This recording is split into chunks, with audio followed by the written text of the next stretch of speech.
final guest of the morning. Joining us this morning is Roberta Parry, P-A-R-R-Y. That's published by Tate Publishing. You can go to tatepublishing.com, amazon.com, barnesandnoble.com.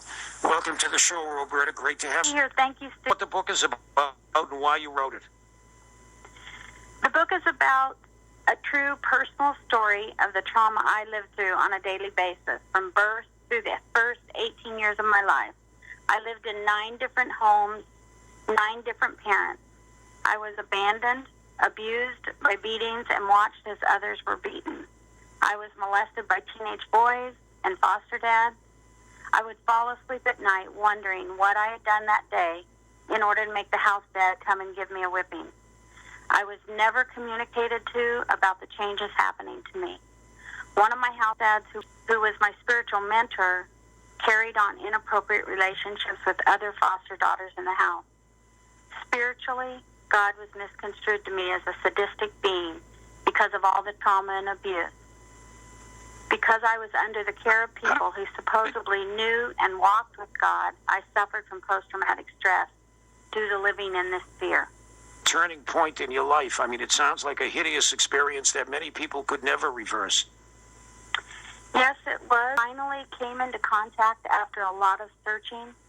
I was in my adult years when I came into contact with a group of people in a ministry called Caring for the Heart.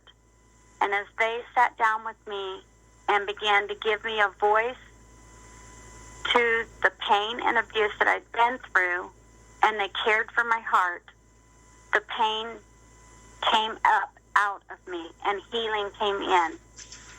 They took me into counseling and prayer time, and it enabled me to get the pain out.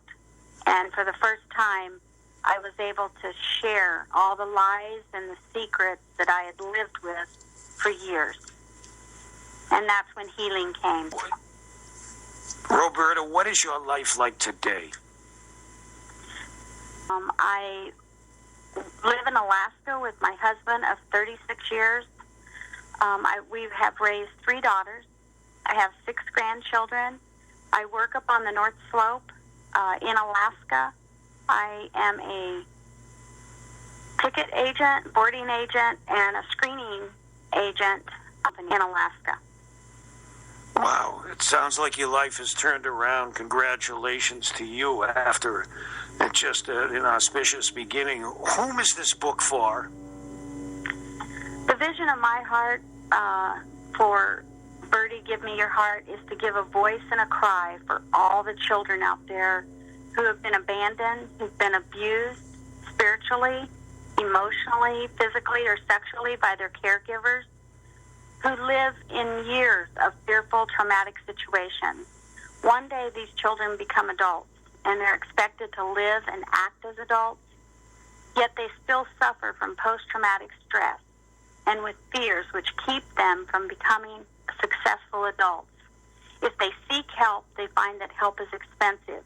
I want my story to inspire others to listen, to care, to help those who have been traumatized as children. Are you reliving any of the emotional, traumatic experiences with their full impact, or are you well beyond that? Are you scarred?